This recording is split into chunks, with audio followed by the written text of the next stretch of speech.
bream and sea bass and mackerel. But also things like butternut squash, watermelons, broccoli, spinach, peas, that sort of thing. So on balance, they eat better than we do.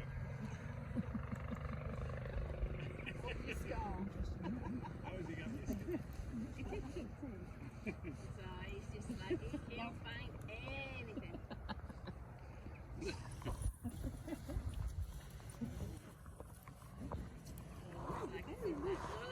Hey, buddy. Now, because they are puppies at the moment, They just want everything. they just want everything. Enjoy And everything. it's all about learning as well. And wolves view the world by sticking things lightly, I have to say, underlined, in their mouths. But they do like to chew. Everything's about feeling the world through the mouths. Is it because it's soft? It's livestock from wolves. So we kept them looking convincingly wolfy and honed down the guard instinct.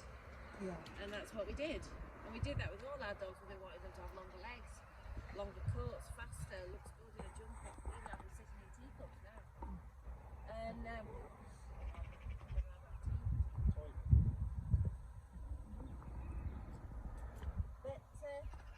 yeah, we did that with all our dogs. But actually, by breeding from the ones that worked for us, we shrank dogs' brains somewhere between 15 and 30%.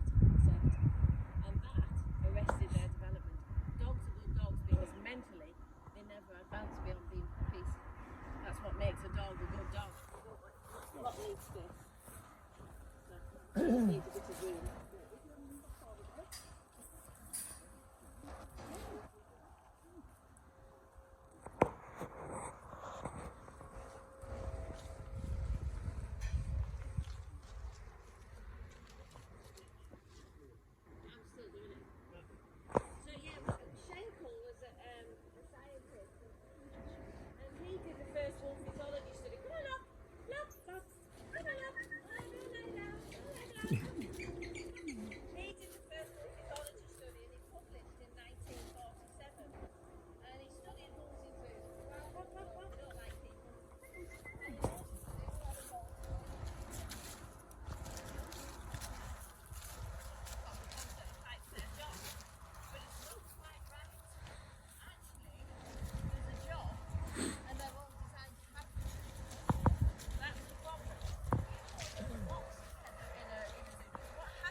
Conversation going on there.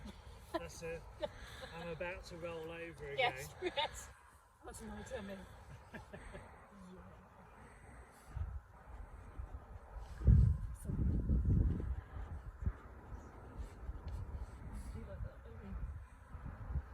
So Locke, although he is by nature more cautious than the others, and he's quite reactive in that way, he's actually the soppiest out of all of them. He really is quite soft, and often the other two will have a conversation with each other. It's always them two that have a disagreement, if there is to be one to be had. And Locke never gets involved, and neither do they actually involve him. So it's quite interesting how he is quite socially different. He's at the other end of the scale. So yeah, he's what Schenkel would have termed as a pacifier, Right, okay. or what more commonly is referred to as an amoeba. One magical howl that does everything. They all change in tone and structure depending on what they're trying to say. And howls that are designed to go a long way, a very low frequency. And howls that are designed to go a long way, a high frequency.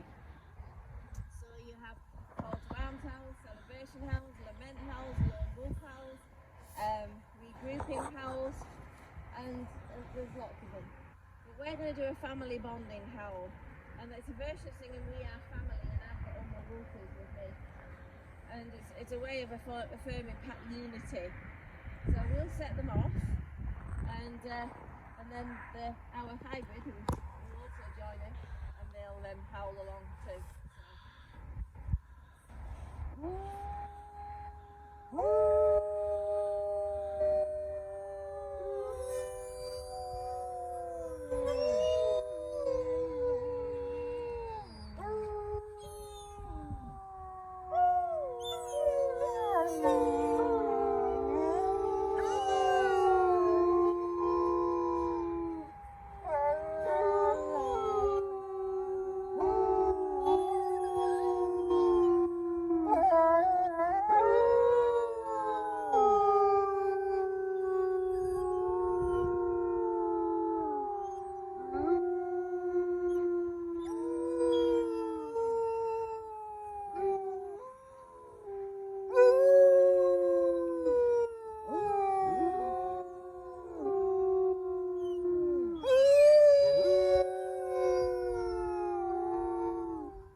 As you see, they'll come up and sniff you. Yeah. But they won't let you stroke them. They don't trust you that much. But you only have to come in here for 3 days, and they'll learn you're as safe as I am, and then they'll be wiggling on the backs, making the happy fox noise while you're giving them a foxy massage. It would only take 3 days. So when I lived kind of just outside Liverpool, we had a vixen that lived in our garden. We had a big garden back there. Hello, bunny. She wouldn't let anybody touch her, but she was very happy to come out and have food. Yeah, absolutely. But I mean, these guys will let me do that because they know. I mean, I've had them a long while. Yeah. The other thing is they don't have a very high success rate. The success rate of an African painted dog is 70% on the hunt on the worst times of the year. They're formidable things, African painted dogs. But for these guys, it's less than 30, and they've had to learn to make the most of every opportunity and store food, because they haven't changed since the earth was covered in ice and snow.